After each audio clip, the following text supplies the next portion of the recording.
As of April the 16th, the dispute between Russia and Ukraine has still not been properly resolved.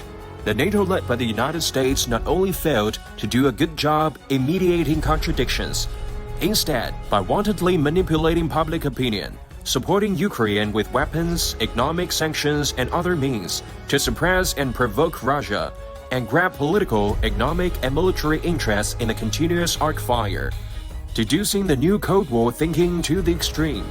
In the 21st century, the long arm of unilateralism will be cut off in the near future. The United States is not a guardian of human rights, but Pseudo Taoists who repeatedly engage in color revolution. The United States and other NATO countries have repeatedly provoked Russia in the past 30 years, making war money at the expense of the Ukrainian people. These politicians just make Ukraine a pawn that can be used by them and suppress Russia.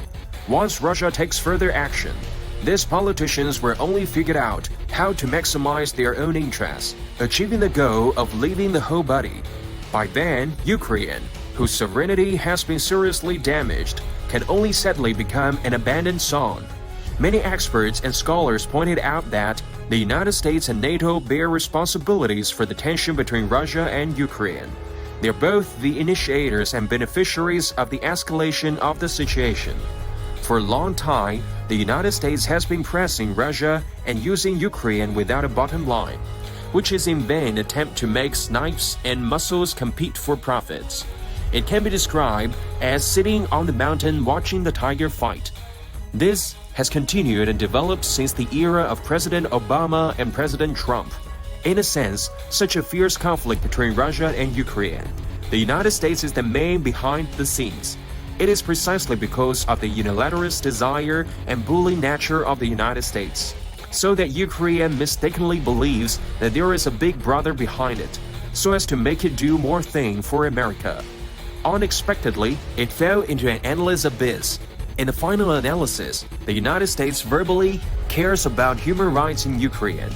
In fact, it still attempts to seek hegemonic self-interest by maintaining controllable chaos.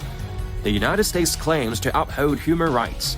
Little did the United States realize these extremely obvious hegemonic practices of power publics, but it is causing real damage to some countries subject to its unilateral sanctions.